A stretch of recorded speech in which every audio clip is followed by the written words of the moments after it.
Gloria's Rhymes. Mother mostly stays in her chambers now. With each passing day, she grows heavier and her features get rounder. It gets difficult for her to walk, but she still smiles all the time. One day, she takes your hands and puts them on her big belly. You feel a movement deep inside her. You will have another brother or sister soon. Gloria takes you on walks to the yard now. You explore the yard together, under the evening light of the pillar, and she sings you songs and tells you amazing stories. Hey Brian, do you want to hear a rhyme? I wrote it myself. There's even a bit about you, but don't tell anyone, okay? Writing poems and songs is only for nobles. If Mommy hears about it, I'll get flogged. Remember how you got flogged for hitting Stefan? Yeah, that sucked, didn't it? I don't want to get flogged, so please, please, please, don't tell anyone. Okay? Thank you. Thank you, please. Our judge is my second father. In the past I had another. Mother says the twins are great. Says we should not fight our fate. Brother loves to jump around. Please don't fall down on the ground. See, I wrote a little rhyme. Please don't tell them it is mine. But today your sister is nowhere to be seen. She promised to take you to the old pond and show you the red frogs that live there. But then she vanished. The servants join you in your search. Even Mother leaves her chambers when she hears the commotion. Finally, you find Gloria in the far corner of the garden. She's holding a quill and sheets of paper covered in poetry. Mother becomes angry the moment she sees it. She looks through the poetry and her face grows dark with rage. Gloria is standing before her, wringing her hands and looking for an opportunity to run. But there seems to be no escape. What is this nonsense, Gloria? We talked about this. You were told to take care of your little brother. You're absolutely not allowed to entertain yourself with this writing. I can decide for myself, Mom. No, you cannot. It has already been decided by the gods. And he's not a little brother anymore. He doesn't need a nanny. And I need some time alone to think for myself. I'm not hurting anyone. You are a commoner and a future wife. It's time you learned how to properly care for children. Had your disgraceful former father kept me in his house, you could have been born a noble. But that is not our fate, and you are absolutely forbidden from ever spoiling paper and wasting ink again. Mother grabs Gloria firmly by the hand and takes you both into the house. The scribbled sheets fly into the fireplace. Gloria sobs violently. You are a bystander to this scene, unsure of how to act. Could leave the room. Plus 10 willpower. Comfort your sister. Gloria would be grateful. Okay. Or offer to write rhymes with her.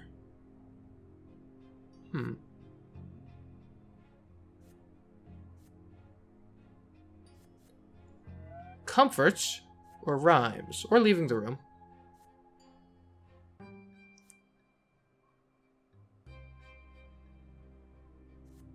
Let's write some rhymes. Sure, it's in direct defiance of Mother, but you know what? If you burn some poetry, write some new poetry. That's how I like to see the world. Mother leaves. The last of your sister's poetry burns away in the fireplace. You hug your sister and whisper to her, "Let's go to the library," you say. The two of you can hide under the table and write something together. Gloria shakes her head violently. Mother said no, and there's no way she would ever defy her. You reassure her that it will be your secrets. You pull Gloria to the library. She fights you, but you refuse to relent. You carefully peek inside. Your sister takes a small book from one of the shelves, and you read it together under the table. It's a book of poetry about eternal love. Gloria clearly adores it. You decide to write a poem of your own. She recites a line in an ecstatic voice, and you repeat it after her, and offer a rhyme of your own. She nods happily. You do this until the day ends. You have written a poem of your own, and learned it by heart. But not a single line of it has been committed to paper, which means that you stayed true to your mother's rule. Ah, loopholes. Clever, little child, clever.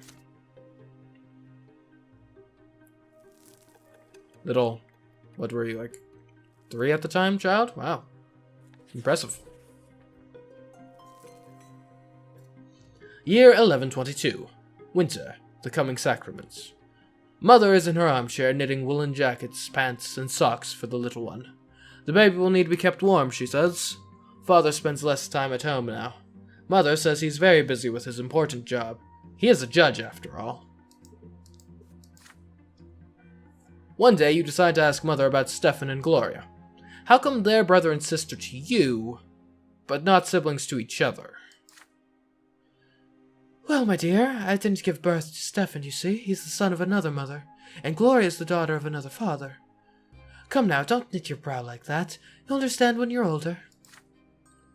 How is that even possible? You're all family, are you not? Several days later, Mother calls Stefan and Gloria to the sitting room. You sneak in after them. At first, Mother gets angry and asks you to leave, but then she relents. You're told to sit still, be quiet, and remember every word you hear. When you enter the temple, bow to the twins, first to the elder, on the right, and then to the younger on the left. Stefan, you're a nobleman to be, so walk along the side paved with marble, where the benches are. Gloria, you walk along the sharp side. When you're there, you must get down on your knees, each on your own side. Stefan, kiss the sword. Gloria, my daughter, they will strike you with the lash. Don't be afraid of it. Resign yourself to the suffering it brings. It is the blessing of your lot. Well, we're certainly using the term blessing pretty loosely now, aren't we? Gloria doesn't like the idea of the lash. There's a tense feeling in your chest as well. You were told to remember this. Will the lash strike you too one day? On the next day, they take your brother and sister to the temple. You run toward them when they finally come back. The back of Gloria's dress is soaked with blood. She's hunched a bit, sobbing quietly. Stefan is putting on airs, acting prouder than ever. Nothing else looks different about them. It's like all's the same, and yet everything has changed. Each of them has accepted their lot. What? He dislikes me now? Or technically he's indifferent, but still, come on. And now we've got disagreements. That's just wonderful. Thank you. Great. Your siblings, Stefan and Gloria, took their first sacraments at the temple. Wonderful.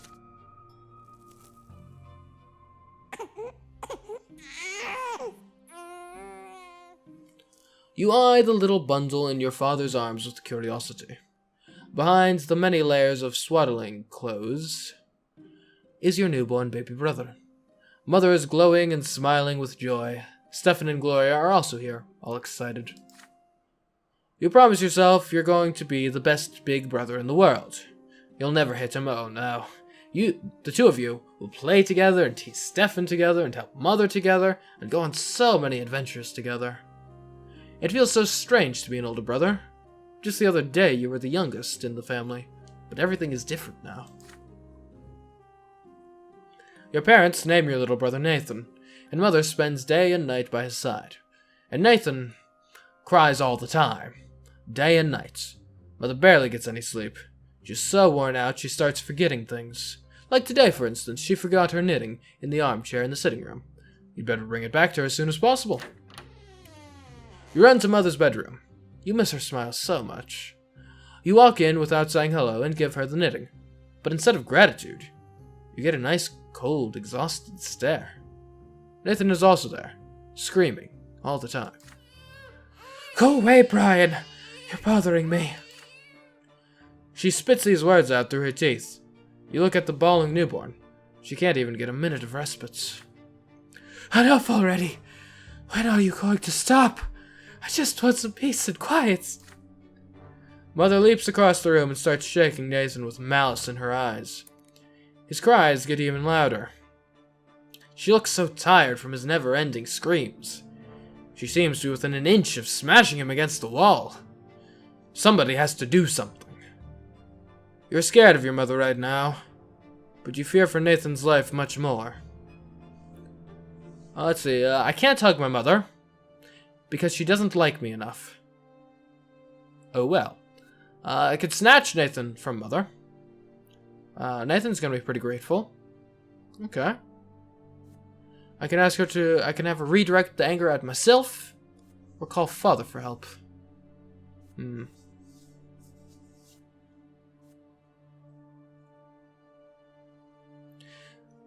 I do struggle to find the benefits of having a newborn infant to be grateful towards me.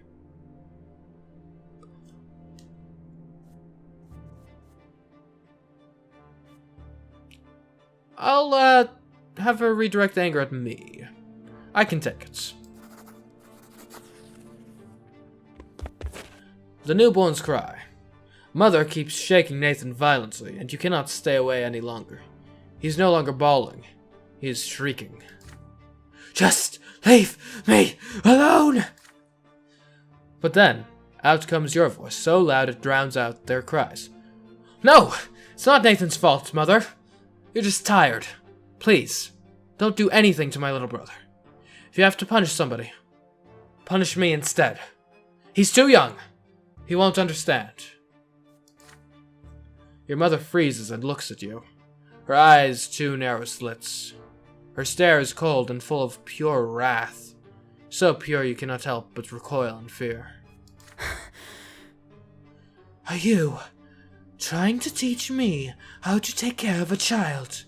Are you giving me lessons on calming a newborn baby? Your insolent, insipid, nagging do-it-all! It's time you learned your place.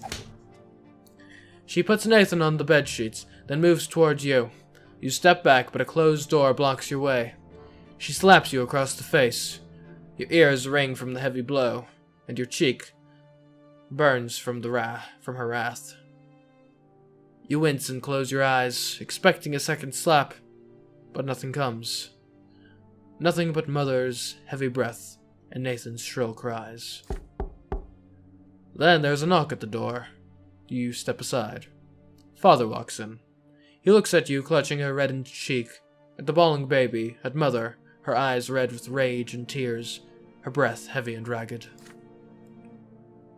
Go to your room, son. I'll join you soon. You do as you're told. Back in your room, you press your aching cheek against the cold window, hurt and dazed by what just happened. Soon enough, Nathan stops crying. You hear Father's heavy footsteps in the hallway. He comes to your room and sits on the bed next to you. Son, please do not be angry with Mother. The twins know she wishes nobody any harm. This is a difficult time for her, but we will make it through it as a family. You stepped up to protect your brother. You acted like a little nobleman today. I'm proud of you. Your mother and Nathan are resting now. How bad does it hurt? You shake your head. Not bad, but your hand still aches to clutch to the cheek. Father embraces you with a sorrowful smile and gingerly pats you on the head as you press your forehead into his housecoat. Things grow calm now. The trouble has passed, and you are quietly happy. I'm still spineless, though. Nathan's birth, year 1122. Your younger brother Nathan was born. Wonderful.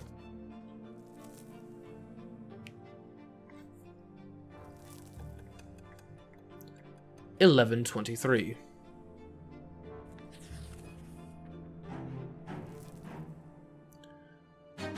The Ant Farm. This event is a consequence of your previous actions. Okay. Your younger brother Nathan is growing. Mother spends more time with the rest of the family now. You help her and play with your brother and take care of him when she asks. You often go to Mother's room to sit at the foot of her bed. After Nathan falls asleep, she reads you the sacred books and asks you about the things you learned that day. During these moments, you see the world through her eyes as well.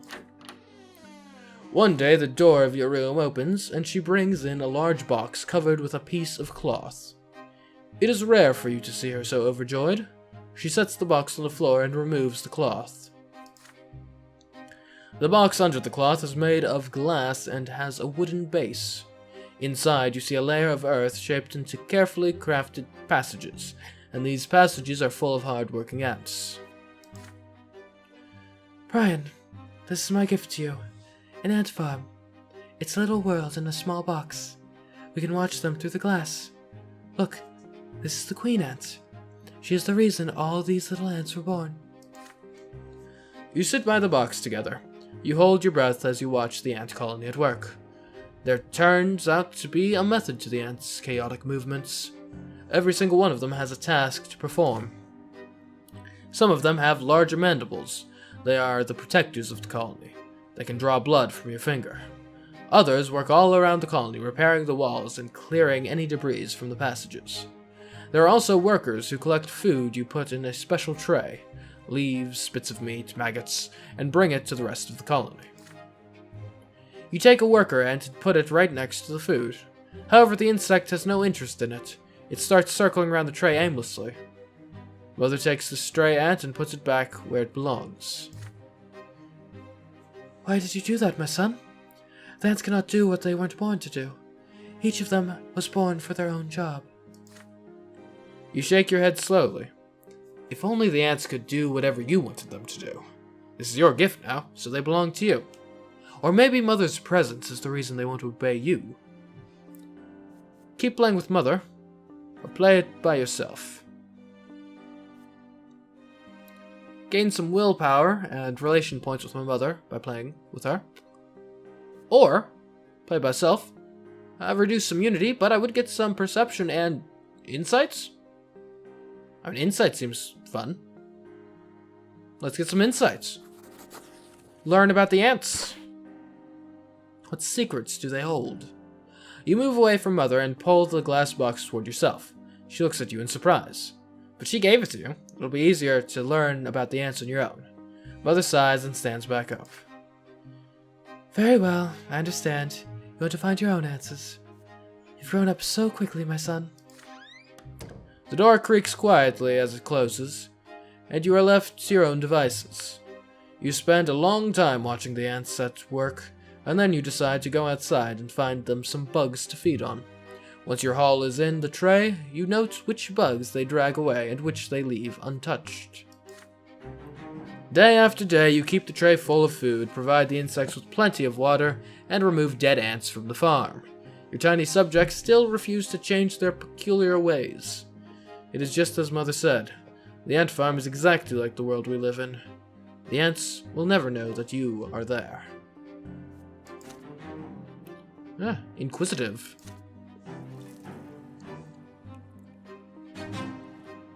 You experience an insight. Okay. So we know all about the ants now. Nice.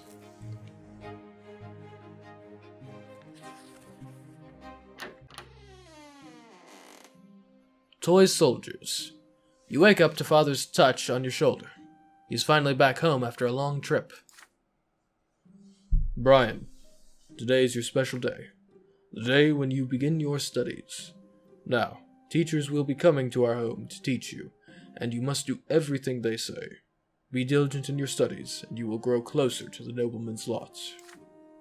And since you must remember this day, a present is in order. Lydia, get our schoolboy dressed. I'm taking him to the market district. Stefan wants to come with you too, but Father shushes him sternly. This is your day. Your elder brother is hurt to hear this, but stays quiet. An open carriage takes the two of you through the dusty, noisy city streets, a pleasant wind tussling your hair. Your city is called Anazote. That you already know. It is one of the largest cities in the entire empire. There's a big shadow on the street.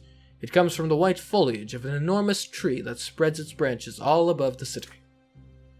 My son, did you know that the silver tree grew from the blood of our god's own disciples? It has been growing here for hundreds of years, right in our city. It cannot be damaged or burned. Not even the clergy know why. The carriage comes to a halt by a small shop next to a city square. You run there and freeze by the stalls in excitement. The shop is packed with dolls and figurines and toys. You've never seen so many at once before. Have you chosen your present yet? Father asks. You have. You want the Holy Order set, which includes several figurines of the Empire's greatest warriors of all time. You rattle off everything you know about the Holy Order, They were the ones who aided the Emperor's own forces in seizing the province of Magra and storming our city. That's how we joined the Empire. Father nods in approval. Very well. War isn't your lot for now, but these toy soldiers will teach you to think like a general. We will lead them into battle and study military strategy. Go ahead, take your presents. Having said this, Father turns away to examine the books. You run to the box of toy soldiers, delirious with excitement. But there's a fancy-dressed boy in your way. He's about to take your warriors for himself. He elbows you aside and reaches for the box. Anger overcomes you, and you push him from behind. Your opponent falls to the floor. The rich boy screams so loudly, everybody in the shop hears it. He hit me! He hit me! A tall tower of a man looms over you. This is the boy's father. But then you feel your own father's hand on your shoulders. What happened?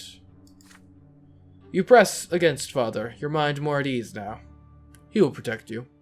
Yes, you shoved the boy to the floor in front of everyone, but he tried to take your present for himself. Father turns you around to face him when he hears these words.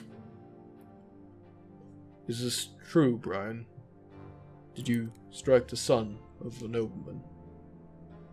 I can deny my guilt. Get some willpower. Tell him the truth. Get some determination. Or admit my guilt. Takes willpower. I'll be honest here, I think this is a tell the truth sort of situation. Just tell it like it is and let the chips fall where they may.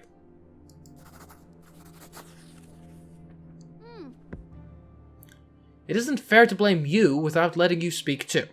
You didn't want to shove that stupid boy. He was the one who shoved you first. But the angry nobleman, the boy's father, will not let you finish. Nobody cares a whit for your so-called truth, little lowborn. The law is the law, and your punishment is due. Your father nods in agreement to these words, no matter how sad they may make him. They lead you and the nobleman's son out of the shop. You are told to bow to him and show humility. A bad feeling sends a shiver down your spine. With a satisfied grin on his face, the boy swings his arm and slaps you on the cheek. He strikes you again and again. Enough! He got what he deserved. We're leaving. Get out of our way. Your head is swimming from the heavy blows. You return to your senses back in your bed, with the servants treating your face. Father stays by your side all day. The morning after, you find a little box on your bed with the tin soldiers of the Holy Order inside. You paid dearly for your stubbornness. But I'm active now. That's something. 1124.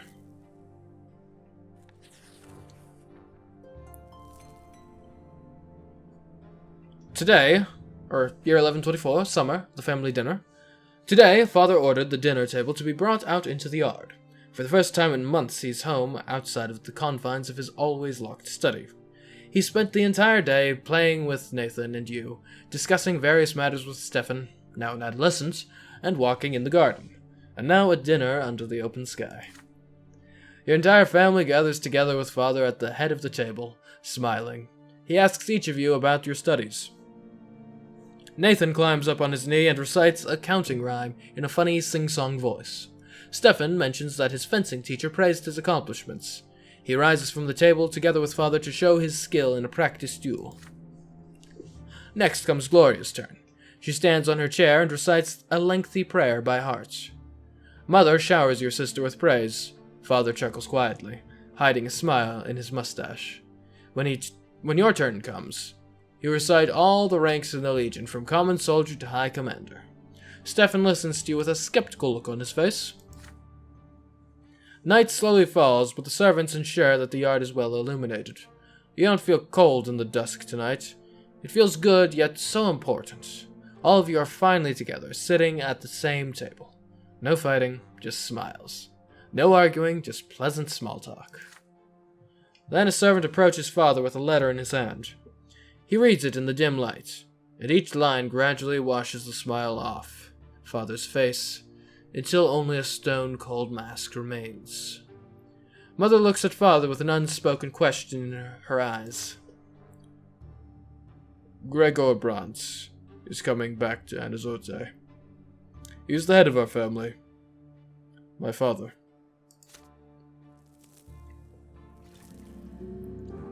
Grandfather's return. In 1124. Your grandfather, Gregor Brante, returned to the family home from the capital.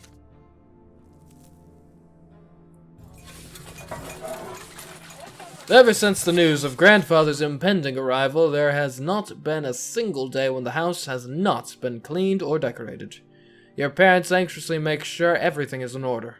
They tell you to wash your face and hands after walks and scold you for leaving books on the floor. They tell Gloria she will be flogged if she is ever seen hiding in the attic. They make Stefan stay in his room. Even baby Nathan gets in trouble. Everyone is on edge. Then one day, grandfather arrives. It is a grim day. So hot your neck is sticky with sweat. Father, mother, Stefan, Gloria, you, and Nathan, the entire Brante family, stands on the porch in front of the house. The house servants lined up behind you. The carriage arrives, and out steps a tall, gaunt old man with a heavy walking stick and a heavier gaze. You cringe instinctively. Good health to you, father. Children, greet your grandfather as you've been taught. Still trying to look like a real noble, are you? You can't fool me, Robert. I was the first of the Brante family to be ennobled by the mantle, and I'm the only one who remembers how to bear this burden properly. I live honorably by my lot.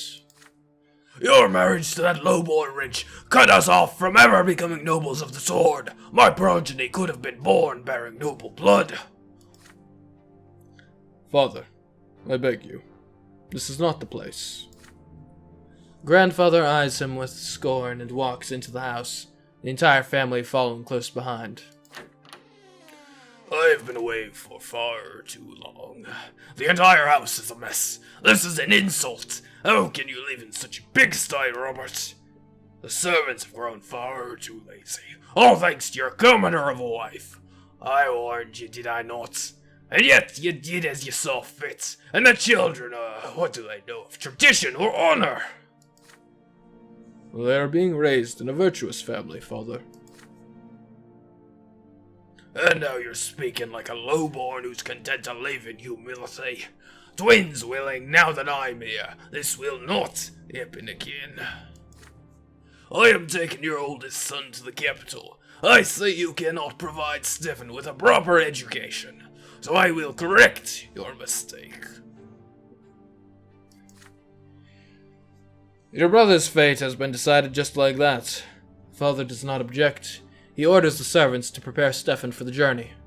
Stefan freezes in place, glancing at grandfather and father again and again. The latter puts a hand on his shoulder reassuringly. Grandfather's lips are a tight line, white with contempt. The house is examined, room after room. Everything grandfather sees is showered with scorn. He scoffs at a crease on a blanket in Nathan's crib, in mother's bedroom.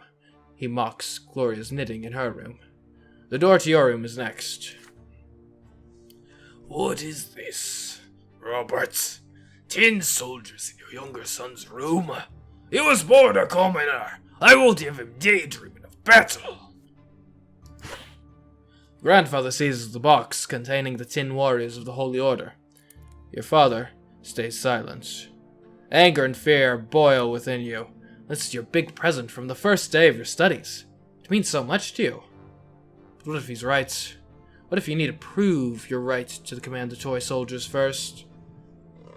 Grandfather shakes his head in disapproval and shoves the toy box into the roaring fireplace. If you wait too long, they will melt in the flames. Let's see, I can watch them melt helplessly. Gain some willpower and perception. Okay. Figure out, hey, they look cool when they burn. Something like that. Can't rescue them. Don't have the determination for that. Could burst into tears, lose some willpower, and make my relationship with Gregor worse. I failed to see the upside there. Or could strike grandfather. beyond. Get some determination and perception. That's not bad. And a death. Alright, that does seem bad. You know, of all of these, I think we'll just watch them melt helplessly. Seems like the best thing to do. The wood crackles, the tin melts. The unpleasant smell of burning paint fills the room. Father grimly orders the servants to douse the fire and clean the mess that was your birthday present just a few moments ago. You watch the servants at work with a strange fascination, experiencing an odd feeling of freedom. It all seems right now. It's time for you to grow up. Grandfather leaves to examine the other rooms of the house.